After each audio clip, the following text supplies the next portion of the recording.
Assalamualaikum warahmatullahi wabarakatuh. Perkenalkan, nama saya Krisma Widiarti, kelas 12 MIPA 4 absen 17. Di sini saya akan menjelaskan tentang praktikum korosi. Tujuan praktikum korosi: 1. Mengetahui proses pekaratan paku dengan berbagai perlakuan. 2. Mengetahui faktor-faktor apa saja yang menyebabkan paku mengalami korosi. 3. Mengetahui cara pencegahan korosi pada paku.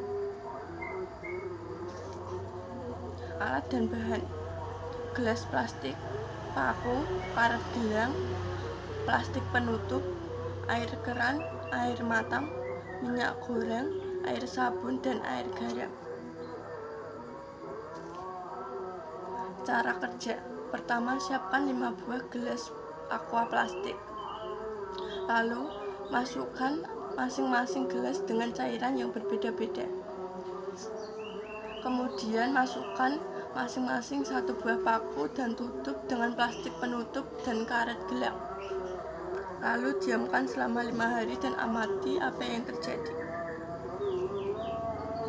Hasil pengamatan: air matang.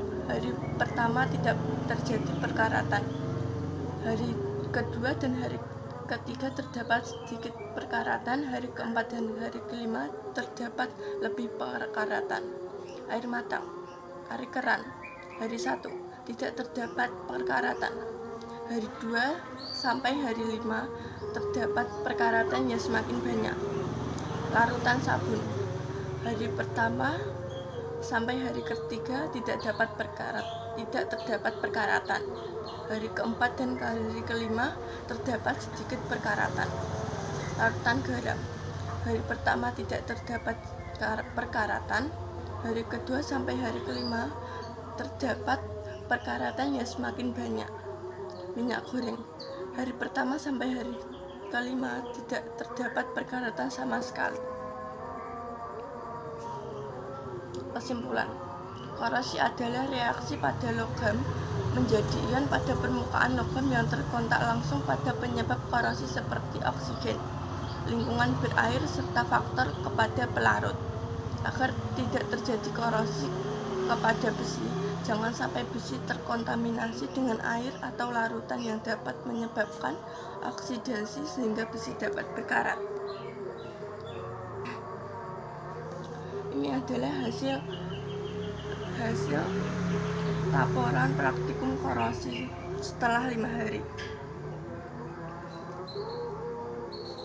Faktor-faktor yang mempercepat korosi: 1. Air dan kelembaban udara. Dilihat dari reaksi yang terjadi pada proses korosi, air merupakan salah satu faktor penting untuk berlangsungnya korosi. Udara lembab yang banyak mengandung uap air akan mempercepat berlangsungnya proses korosi. 2. Elektrolit. Elektrolit atau asam atau garam merupakan media yang baik untuk terjadinya transfer muatan. Hal ini mengakibatkan elektron udara. Air hujan banyak mengandung asam, sedangkan air laut banyak mengandung garam. Oleh karena itu, air hujan dan air laut merupakan penyebab korosi yang utama. 3. Permukaan logam yang tidak rata. Permukaan logam yang tidak rata memudahkan terjadinya kutub-kutub muatan, yang akhirnya akan berperan sebagai anode dan katode. Permukaan logam yang licin dan bersih akan menyebabkan korosi sulit terjadi, sebab kutub-kutub yang akan bertindak sebagai anode dan katode sulit terbentuk. 4. Terbentuknya sel elektrokimia. Jika dua logam yang berbeda potensial bersinggungan pada lingkungan berair atau lembab, dapat terbentuk sel elektrokimia secara langsung. Logam potensialnya lebih rendah akan segera melepaskan elektron ketika bersentuhan dengan logam yang potensialnya lebih tinggi, serta akan mengalami oksidasi oleh oksigen dari udara. Hal tersebut mengakibatkan korosi lebih cepat terjadi pada logam yang potensialnya rendah, sedangkan logam yang potensialnya tinggi justru lebih awet. Faktor-faktor yang dapat mencegah korosi.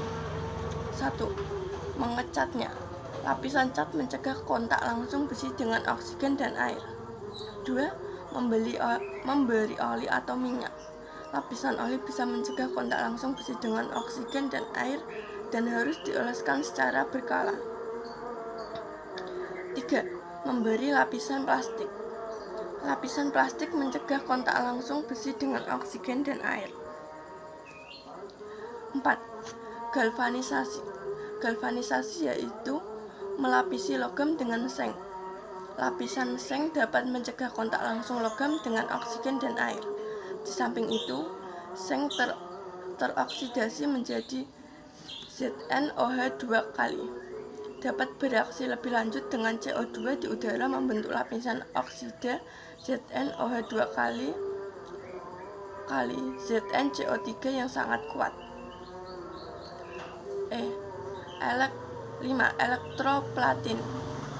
Elektroplating adalah pelapisan logam dengan logam lain menggunakan metode elektrolisis. 6.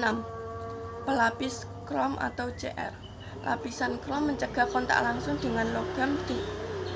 logam dengan oksigen dan air. Di samping itu, krom teroksidasi membentuk lapisan oksida Cr2O3 yang sangat kuat hingga dapat melindungi logam Fedi di bawahnya. 7. Pelapisan timah. Lapisan timah dapat mencegah kontak langsung logam dengan oksigen dan air. 8. Ceraldizing. Ceraldizing adalah mereaksikan logam dengan asam fosfat sehingga permukaan logam tertutup dengan fosfat atau Fe3PO4 2 kali.